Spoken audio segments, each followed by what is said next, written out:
This exercise is called the kneeling squat. It's part of a series of learning how to bend and hinge in your hips properly. It will also help you learn to understand the relationship of your upper body to your lower body and how your gut and butt need to work together. So kneel up tall for me. First phase of this is learning how to stack your upper body on your hips. So if I had a white piece of chalk, I would put a little X at her hip. And the goal of this, number one, is use your bum and your hamstrings to push your pelvis forwards a little bit. So that may start to give you a bit of a stretch feeling through here. Many people, when they do that, particularly if they're loose jointed, will end up having this part of them fall back. So as soon as you create any torque with your hamstrings or your bum pushing forward, your torso can end up falling backwards. So try to pick this back up. Try your best if I took these ribs to pull them back towards me and up. So you're trying to keep your rib cage that way a little bit while trying to keep your bum forwards. So I ideally can draw a line through the side of you, down through your armpit, through your hip, through your knee.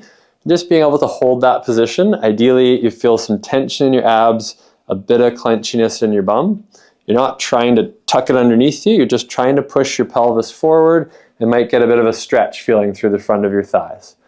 So just being able to hold that position is like doing a plank for a lot of people. You might flirt with the feeling that you're tipping forwards. Just want to make sure you're not allowing your whole torso to dump backwards.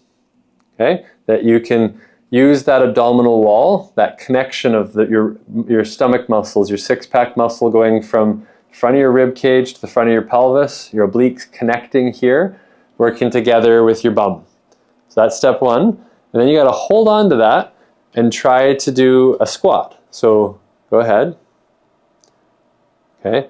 So Tiffany is more of a back gripper and has strong quads. So you'll see you can do that again. She'll tend to shift her whole body weight back that way to use her quads and her back. Come on back up again.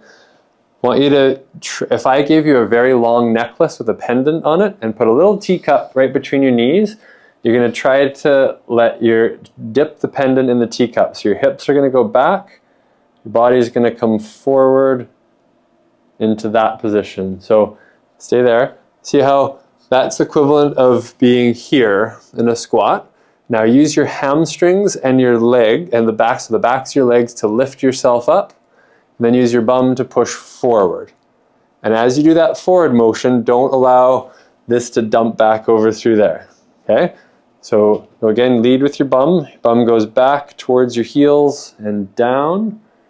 Then you use your hamstrings and bum to lift you up and push your pelvis forward. So this part of her in space is actually just coming straight down while her hips are going back. And they're going to come up and straight forward. Okay? People that are more on the back grippy side, when you ask them to do this, will latch onto their back and their whole body will go back there and then come back up and use her quads. She's good at that. Very good. Okay? Some people that are very back grippy will also hold on here and then just fold entirely in half and drop way down here. The job of your bum and hamstrings is to help hold you up a bit. So there's a middle point of being able to hinge there and come to where your torso is at about a 45-degree angle. So you're kind of there-ish. And then you're holding on to your abs. You're going to use your hamstrings and your bum to lift you up and push forward. So it's a bit of a two-part exercise. The ability to hold this in a stacked position and then learn to hinge into your hips and come back up. That is a fundamental part of squatting, which we'll do in a later exercise, but trying to get the relationship of your torso, your hips, and your legs in that bend is important. Okay, so when you start bending, you're not shifting all of your weight back. Yeah. You're trying to let the hinge point be your hips, your knees, and your abs are holding things together. And then they come up and your bum pushes forward while your abs hold. That gut-butt connection is important, and you'll see it as a theme throughout a lot of the exercises.